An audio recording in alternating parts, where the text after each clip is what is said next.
the sun is shining 24/7. Cause when we're together, it feels like we're in heaven. If it will get dark, you'll be my million stars. I know I can lean on you. 네, 오늘은 이렇게 화사한 자리에서 아주 심각한 내용들을 여러분에게 얘기하고자 하는데요. 자본주의 시스템을 공부해 보니 자본주의 시스템에서 한 민족이 눈에 띄게 두드러집니다. 바로 유대민족이죠. 유대민족 없이는 자본주의 시스템을 얘기하기가 상당히 어렵다 하는 것이 지금까지 자본주의 시스템을 공부해 본 사람으로서의 실제적인 생각입니다.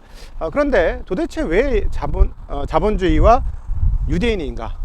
라는 거에 대한 흐름들에 대해서 한번 생각해 보셨나요? 저는 여기에 대한 의문을 어디서부터 가지게 되었냐면 바로 그 유럽의 첫 번째 대부호, 대자본가라고 할 수 있는 야콥 후거에 대한 책을 읽으면서 유대인들이 자본주의 시스템에서 매우 중요한 역할을 했구나 하는 것을 깨달았습니다. 왜 도대체 유대인들이 자본주의 시스템의 근간이 되었을까요? 자본주의 시스템의 근간이라고 말할 수 있는 이유 중에 하나는 자본주의의 첫 번째 그 유래라고 할 수 있는 바로 주식회사가 유대인 주도로 네덜란드 동인도 회사로 출범했기 때문에 그렇습니다. 도대체 왜 동인도 회사라는 것을 유대인들은 만들었을까요? 저는 이 이유를 이렇게 생각합니다. 바로 아람브라 칙령에 의해서 이베리아 반도, 즉 지금 스페인 반도에서부터 쫓겨나게 된 사건이 유대인들로 하여금 결국은 제한적인 손실, 유한 책임을 지게 하는 그 주식회사를 만들게 된 근본적인 동인이 되었다라고 개인적으로 생각을 합니다. 이베리아 반도에서 쫓겨나면서 정말 알거지가 되었고 수많은 어려움을 겪으면서 네덜란드에 자리 잡은 유대인들은 이제 주식회사를 개설하여서 한정된 손실만을 가지고 가게 되는 그런 모습을 보여주었죠. 그런데 왜 도대체 그것이 유대인들에게서부터 시작되었느냐? 이 부분이 궁금하지 않으십니까? 저에 대한 고민은 약 한 3년에 걸쳐서 이루어졌는데요. 저 개인적인 결론을 여러분들에게 오늘 독일 책방을 통해서 말씀드리려고 합니다. 앞서 언급드렸던 대로 야콥 후거의 책에서 나오는 한 줄이 그 실마리가 되었는데요. 유대인들이 왜 도대체 상업 세력이 되어지고 주요한 상업 세력이 되어지고 자본 세력이 되었으며 화폐를 주로 다루는 사람이 되었느냐, 그리고 금세 공장이가 되었느냐, 여기에 대한 이야기는 다음과 같습니다. 중세 시대에 가장 좋은 직업은 무엇이었느냐? 네, 그냥 농사를 짓는 사람들이었습니다. 바로 그 사람들이 중세 시대 가장 중산층을 이루고 있는 사람들이었죠. 그런데 왜 지금 생각할 때 알짜인 상업과 그리고 화폐를 다루는 금융이 유대인 손에 떨어졌느냐? 그건 성경에서 기원을 하고 있습니다.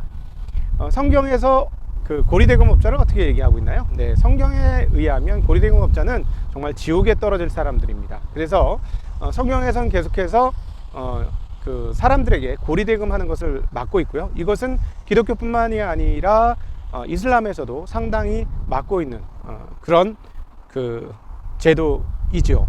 그런데 중세시대에 어떤 일도 할 수 없었던 이방인 유대인들에게는 이런 버려진 직업이 주어진 것입니다. 쉽게 얘기하면 뭐라 그럴까요? 이거는 유대인들이 금융백정이 되었다, 이렇게 표현하는 게 조금 심한 표현이긴 합니다만 더 그렇게 빗나가지 않은 표현이 되지 않을까 하는 생각을 해보게 됩니다.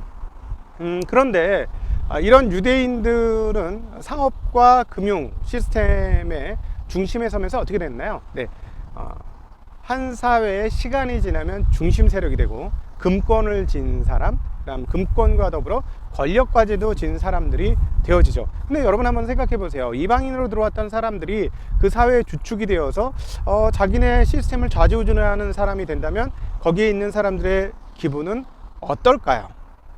좋을까요? 나쁠까요? 좋지 않은 얘기긴 합니다만 한국에 들어온 한국보다 조금은 경제적으로 뒤떨어진 국가에서 온 그 이주민들이 한국의 주요 세력이 되고 한국의 핵심적인 산업 근간을 붙잡고 있다면 과연 한국인들은 그것을 어떻게 생각할까요? 기분이 좋을까요? 네. 유럽인들이라고 다를까요? 네, 다르지 않을 것입니다. 여기서 오늘 여러분들에게 소개해 드릴 책이 등장하죠. 문제의 인물입니다. 이 독일 책방에서 이런 책을 소개하다니요. 바로 카를 막스의 유대인의 문제에 관하여 라는 책입니다. 칼 막스, 공산주의, 공산당 뭐 이런 것의 창시자이기도 하죠. 근데 이 칼 막스를 소개해 드리기 위해서 한 명 더 호출해야 될 사람이 저에게는 있습니다. 바로 에릭 프롬인데요. 자유로부터의 도피로 유명한 에릭 프롬, 그가 지었던 또 하나의 유명한 책이 소유냐 존재냐라는 책입니다. 저는 이 소유냐 존재를 여러분에게 소개해드리기 위해서 철학책 한 권은 소개해드려야 되겠다고 읽으면서 이거는 너무 옛날 얘기다 라는 생각에 덮었습니다. 그러나 그 책을 덮으면서 머릿속에 떠나지 않은 강렬한 인상이 하나 있었죠. 뭐냐? 유럽에서의 기독교 문화가 얼마나 강한 것인가 하는 생각이 떠나지 않았습니다. 한국도 기독교 세력이 굉장히 강하고요. 미국 같은 경우는 더하죠. 미국은 대통령이 될 때 성경에 손을 얹고 대통령 선서를 합니다. 그러나 이것과 비교할 수 없을 정도로 유럽은 깊은 기독교 문화를 가지고 있는데요. 중세 1000년의 기독교 역사를 유럽은 가지고 있다, 이렇게 볼 수 있겠습니다. 그것이 그 현대에서 가장 극명하게 드러난 예로 저는 스웨덴을 들고 싶습니다. 스웨덴의 현재 정치 경제 시스템의 상당한 근간은 3인당에 의해서 이루어진 것인데요. 그 3인당의 정책적 근간을 마련했던 사람은 바로 비그 프로스입니다. 이 비그 프로스는 어린 시절 기독교 공동체 생활을 했던 사람이고요. 그리고 그가 만들어냈던 정책의 면면을 보면 아주 기독교 정신과 기독교 사상과 기독교 문화가 깊이 녹아져 있는 것을 알 수 있습니다. 그래서 여러분, 스웨덴 정책을 보면 한 나라의 정책이 저렇게도 될 수 있구나 하는 그런 생각을 하게 되는데요. 그 근간에는 비그 프로스의 그런 사상적 기반이 깔려 있다라는 점. 즉, 다시 한번 말씀드리지만 유럽은 우리가 생각하는 것보다 훨씬 더 기독교적이라는 것이죠. 한국의 100년, 200년 역사, 그리고 미국의 200~300년의 역사 비교할 수 없을 정도로 생활 속에 깊숙이 녹아져 있는 유럽의 정신사, 그건 기독교죠. 근데 여기에 반기를 드는 사람이 있었습니다. 바로 누구였죠? 마르크스였습니다. 마르크스는 뭐라고 얘기하나요? 역사를 연구해 보니 기독교 정신사가 면면이 흘러서 세상을 바꾼 것처럼 우리는 생각하고 있었지만 그게 아니더라. 그래서 결론, 세상은 다 물적 관계다. 그러면서 유물론, 우리가 유물론이라고 이야기하는 그 이론을 정립을 하게 되죠. 근데 제 눈에는 그 유물론이 이렇게 보였습니다. 유럽 역사를 공부해 보니 곳곳에, 사건의 곳곳에 돈 문제가 끼어 있더라. 우리가 생각하는 기독교 정신사가 이 세상의 중심이 아니더라. 그래서 제 표현으로 유물론을 다르게 바꿔보면 세상사 돈 문제더라 라고 마르크스가 얘기했다라는 것이죠. 그런데 마르크스는 거기서 한 발 더 진전을 했어야 되는데 제 관점에서는 막스는 중세부터 계속해서 이어진 유럽의 기독교 문화에서 완전히 벗어나지 못했습니다. 왜냐하면 그는 세상을 어떻게 보면 역사 공부를 많이 해서 냉정하고 객관적으로 역사를 제대로 파악한 사람일 수 있습니다. 그러면 그걸 가지고 그 문제의 해결점을 그 기반 가운데서 어떻게 해결할 것인가 얘기를 해야 되는데, 그가 그 이후에 했던 행동들, 그 공산당 선언 등등등 이 모든 과정들은 휴머니즘에 근거하고 있습니다. 저는 개인적으로 이렇게 생각을 합니다. 그의 휴머니즘은 어디에 근거하고 있는가? 기독교 정신에 근거하고 있는 것이 아닐까. 사실 우리가 공산사회라고 할 때 이 공산이 첫 번째로 모델링 된 곳은 어디인가요? 신약 성경 사도행전에서 볼 수 있는 기독교 공동체가 바로 그 유무상통하는 문화를 가진, 물건을 유무상통하고 돈을 유무상통하는 그런 문화를 가진 공산사회의 그 모체가 있지 않았나요? 네, 그런 측면에서 마르크스는 제 눈에는 중세 유럽 문화에서 탈피하지 못한, 그러나 분석은 종합하면서 새로운 시도를 한 그런 사람이죠. 네, 그 사람이 유대인의 문제에 관하여라는 했다는 게 저는 너무 흥미로워서 도대체 이 사람이 유대인에 대해서 어떻게 썼는지 궁금해졌습니다. 그래서 공부를 하게 되었는데요. 여러분도 아시다시피 막스 자체도 유대인이었어요. 근데 이 당시에 어떤 이슈와 논란거리가 있었냐면 브루노 바우어라는 사람이 유럽에서의 유대인 문제를 해결하기 위해서는 이 종교적인 문제 해결에 필요성이 있다라고 얘기하면서 유대교를 다 버리고 나와라. 그래야 너희들이 이 유럽 땅에서 받아들여질 수 있고 현재 유대인 문제들을 해결할 수 있다라고 얘기를 했어요. 거기에 대해서 막스가 반론을 제시한 책이 바로 이 유대인의 문제에 관하여라는 책이 되겠습니다. 그래서 이 책에서 막스는 어떻게 얘기를 하고 있냐면, 바우어는 핵심적 문제를 읽지 못했다 라고 얘기하면서, 유대인의 문제가 발생하는 것은 근본적으로 봤을 때 세속적인 근거에서 시작한다라고 얘기합니다. 세속적 근거는 뭐냐면 실천적 욕구, 즉 사욕에서 시작한다고 이야기를 하고, 이 사욕의 근간은 무엇이냐? 악덕상행위와 화폐, 세속적 친이 된 화폐에 대한 욕망에서부터 시작한다라고 얘기합니다. 그러니까 결론은 이렇게 되는 거예요. 유대인이라서 문제가 아니라 화폐를 숭배하고 그리고 악덕상행위를 행하는 이 시스템 속에 있기 때문에 이게 문제다. 그래서 유대인의 문제가 중요한 게 아니고 이 문제를 해결하는 게 중요한 것이다 라는 것이고, 우리가 알다시피 그 이후에 그의 행동을 보면 이런 것들을 다 타파하기 위한 행동으로 넘어갑니다. 그의 이야기를 직접 들어보죠. 빈에서 단지 묵인되고 있을 뿐인 유대인은 그가 가진 화폐의 힘을 통해 왕국 전체의 운명을 결정한다. 가장 작은 독일 국가에서조차 아무런 권리를 가질 수 없었던 유대인이 유럽의 운명을 결정한다. 네, 그러니까 사실 이방인으로서 아무 힘이 없었던 사람들이 금권과 화폐의 힘을 가지게 되면서 유럽의 운명을 결정하는 사람들로 등장했다라는 것이죠.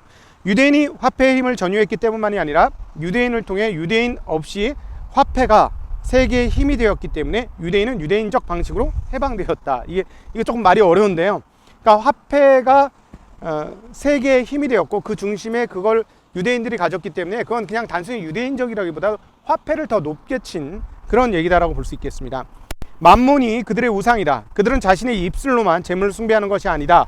그들은 자신이 가진 몸과 마음의 모든 힘을 쏟아 재물을 숭배한다. 대지는 그들의 눈에 지갑 이외에 다른 의미를 갖지 않는다. 그들은 지상에서 자신의 이웃보다 더 부자가 되는 것 이외에 그 어떤 직분도 가지고 있지 않다라고 얘기합니다. 악덕상회의가 그들의 모든 생각을 점령하고 있으며 물건을 사고 파는 일이야말로 그들의 유일한 위안이다. 그들이 여행길에서라도 오려고 치면 그들은 소위 자신의 잡동사니 혹은 자신의 계산대 등에 짊어지며 이자 소득 외에는 그 어떤 것에 대해서도 말하지 않는다. 그들이 자신의 업무를 잠시 접었을 때란 오직 타인의 이자와 소득을 염탐할 때 뿐이다. 이 얘기를 보면 이 당시에 정말 유대인이 이렇게 살았다면 유럽 사람들한테 미움을 받기 딱 좋았을 것 같습니다. 근데 실제로 유럽 곳곳에 유대인들에 대한 혐오 사상들은 굉장히 강했었거든요. 그러니까 근데 저는 여기서 본인이 유대인이었기 때문에 그렇게 생각했는지 모르겠지만 이러한 문제는 화폐를 숭배하는 것 그리고 악덕상행위 그게 문제이지 유대인보다 더 초월적인 것이 문제라고 얘기하는 이 부분이 저는 조금 잘못된 게 아닌가 싶습니다.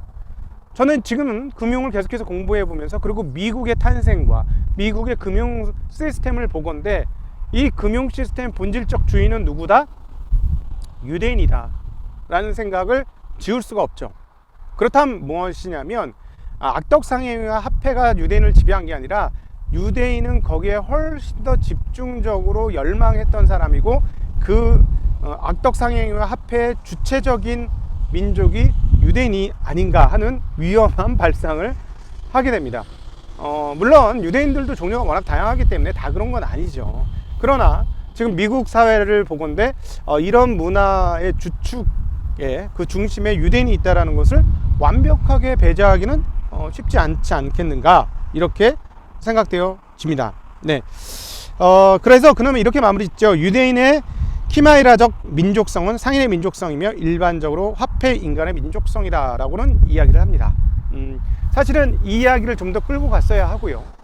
그렇다면 막스가 역사적으로 조금 더 정말 미래를 제대로 보는 사람으로서 인식이 될 것이었다면 그가 역사를 인식한 유물적 관점에서 미래까지도 유물적 관점으로 해결책을 내놓았어야 한다라는 거죠. 거기서 부족한 점이 무엇이냐면 바로 이 점이 부족했다라고 생각합니다. 이윤 동기가 얼마나 강력한 것인지에 대한 인식이 조금 약했다라는 것이죠. 이윤 동기가 워낙 강했기 때문에 그 이윤 동기에 따라 사람이 행동할 수밖에 없다라는 것.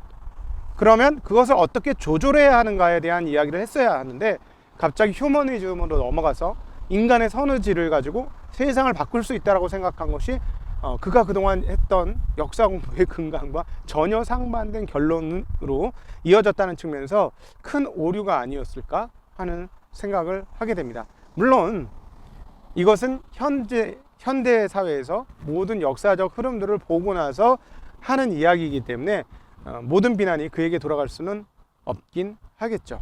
그러나 어쨌든 우리가 이런 유대인들의 문제들을 보게 됐을 때 금융에 대해서 우리는 어떻게 봐야 되는지 한 번 더 고민해 봐야 합니다. 제가 오늘 이 책을 여러분에게 소개한 것은 이 금융의 문제를 단순히 모두가 알고 있는 돈 문제라고 생각하면 제대로 이해하기 어렵다. 이 시스템의 근원이 어디에서부터 시작됐는지 알아야 생각을 좀 달리할 수 있다 라는 차원에서 여러분에게 말씀드리는 것입니다. 금융을 이해하기 위해서는 금융을 만든 사람이 어떤 사람들이었는지, 그리고 그들이 어떤 행태를 가지고 지금까지 이어져 왔는지를 고민해 볼 필요가 있다라는 것이죠. 그래야 금융을 다른 차원으로 이해할 수 있게 됩니다. 금융을 다른 차원으로 이해해야만 투자에 좀 더 제대로 임할 수가 있죠. 왜 투자가 어려운가? 내가 살고 있던 삶의 세상의 논리와 전혀 다른 논리를 가지고 있기 때문입니다. 이 논리는 누가 만들었다? 네, 유대인들이 만들었다 하는 것이 투자자 입장에서 각도기가 생각하고 있는 것입니다. 상당히 위험한 생각일 수 있겠는데요. 오늘은 각도기에 그냥 뇌피셜을 들으셨다라고 생각하시면 좋을 것 같습니다. 그러나 어쨌든 제가 오늘 이 책을 통해서 여러분들에게 드리고 싶은 핵심 명제는 이것입니다. 내가 알고 있는 돈이 다가 아니다. 내가 알고 있는 돈의 그물망이 다가 아니고 전혀 다른 돈 세상이 있다. 이 전혀 다른 돈 세상의 논리를 이해하지 못하면 금융시장에서 승리하기 어렵다. 이 말을 드리고 싶어서 빙빙 돌아서 마르크스까지 인용하여서 여기까지 오게 되었습니다. 오늘은 막스의 유대인 문제에 관하여라는 책을 통해서 유대인이 만든 금융 시스템에서 우리가 어떻게 적응해야 하는지에 대해서 생각해 보았습니다. 함께 해주신 여러분들께 진심으로 감사드립니다. 인사드리겠습니다. 안녕.